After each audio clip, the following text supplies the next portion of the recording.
कितना अच्छा लग रहा है आपको खुश देख के। होठों पे मुस्कान, चेहरे पे सुकून। ऐसे लग रहा है जैसे मैं इस रात से पहली बार मिल रही हूँ। तो ये जो शाद साहब हैं, ये वाले, इनसे आपने कभी पहले मुलाकात क्यों नहीं करवाई? ऐसे शाद को मैं भी अरसे बाद देख रहा हूँ। तो ये जनाब इस कमरे में रहते हैं, चुपचाप अकेले। तभी इस कमरे में मुझे भी अपनेपन का एहसास हो रहा है।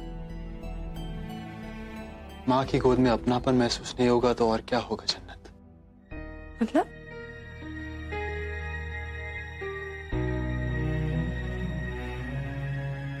ये मेरी अम्मी का कमरा था, वो तो अब नहीं रही,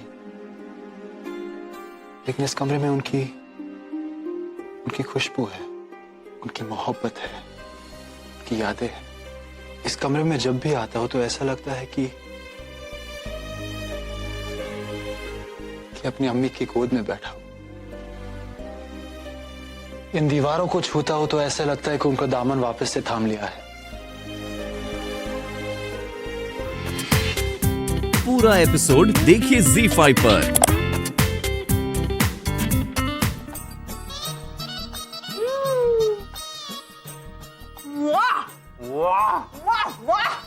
मजा आ गया रे। ना मजेदार है ये अंग्रेजी तवा पाव। लेकिन इससे भी मजेदार ये है कि सनम की वो चली गई। वो क्या?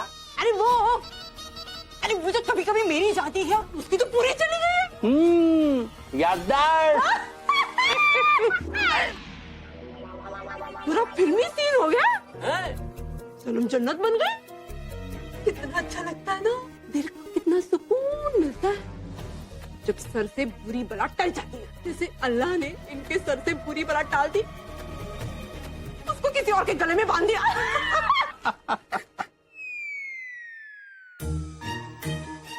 लेकिन आप तो वहां पर उसे मारने के लिए गई थीं, फिर उसे छोड़ क्यों दिया?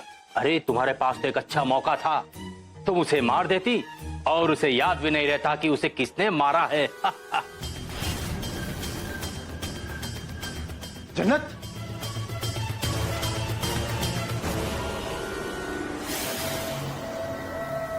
दुश्मनी मोहब्बत की तरह दिल से जुड़ी होती है,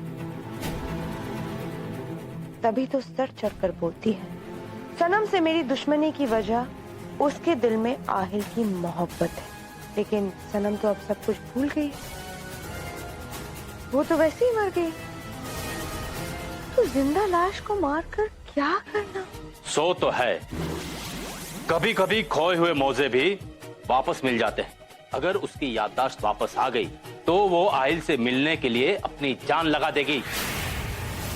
आप समझने की कोशिश क्यों नहीं करती हैं?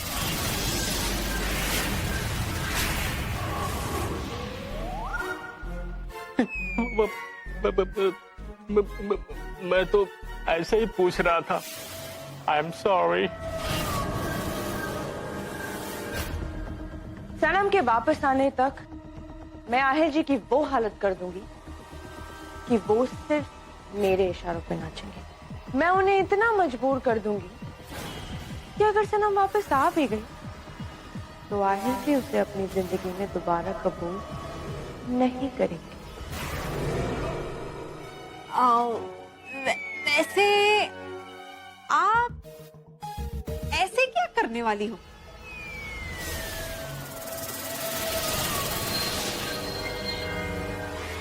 आहिल जी की दुनिया बदलने वाली।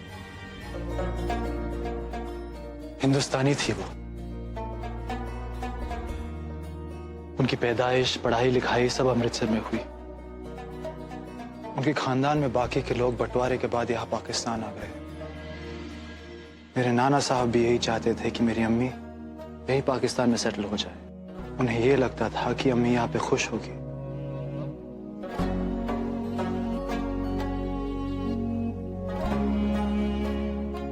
लेकिन मेरी अम्मी के लिए ये जगह, ये मिट्टी हमेशा अजनबी रही। इस इस माहौल में अपने आप को ढालने की बहुत कोशिश की उन्होंने। ऊपर ऊपर से तो मुस्कुराती थी, लेकिन मैं जानता हूं कि अपनी मिट्टी से बिछड़ने का दर्द उन्हें कितना खाता था। उनका दिल टूट गया। क्या चाहिए था उन्हें? बस मोहब्बत। लोगों के बीच, दोनों मुल्कों के बीच उन्हें कभी ये समझ में नहीं आया कि मिट्टी पे खींची गई एक लकीर दिलों को अलग कैसे कर सकती है। वो ये चाहती थी कि औरतों को जो आजादी, जो हकूक हिंदुस्तान में मिले वही पाकिस्तान में मिले। लेकिन उस वक्त पाकिस्तान के हालात ऐसे नहीं थे। ना ही वो मौके मिल सकते थे, ना ही वो आजादी।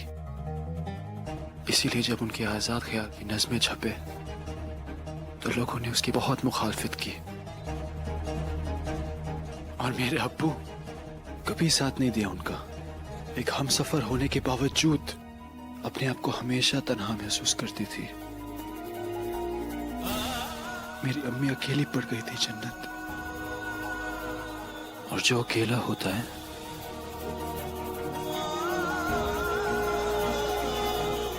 हार जाता है।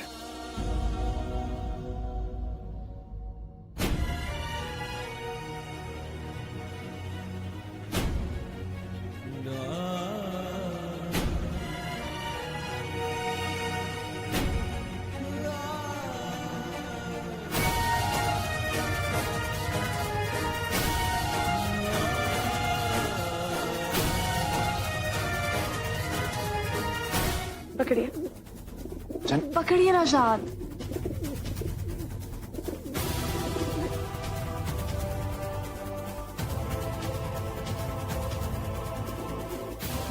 आप एक लंबी सांस लीजिए और इसे छोड़ दीजिए। प्लीज शाद एक बार करके देखिए ना, छोड़ दीजिए।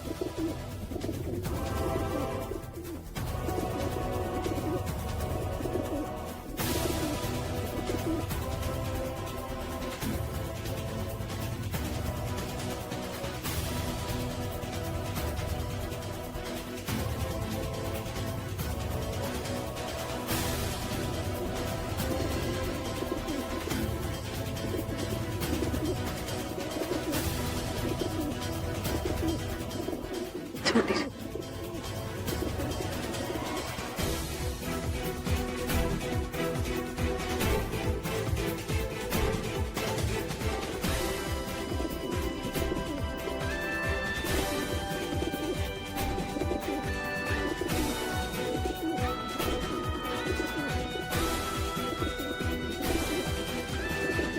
अम्मी के दर्द को कैसे भुला सकता हूँ? भूल सकते हैं शाद।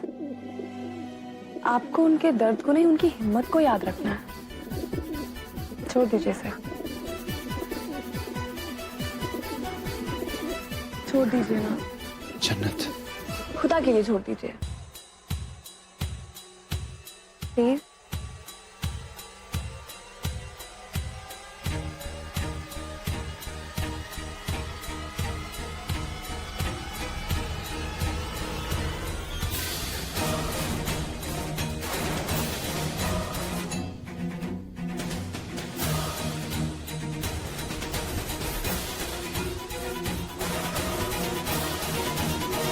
आहिल छोड़ दीजिए ना।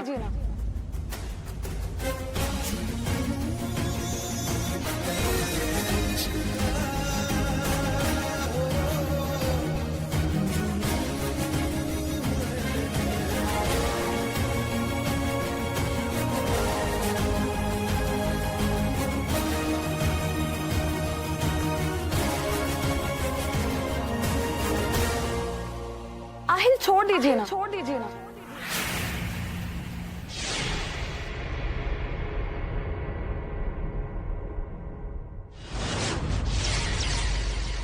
सुकून मिल रहा है ना, है ना? आहिल छोड़ दीजिए ना, छोड़ दीजिए ना। आहिल? ये आहिल कौन है? क्या ये वही इंसान है जिससे जन्नत मोहब्बत करती है? पूरा एपिसोड देखिए ZEE5 पर।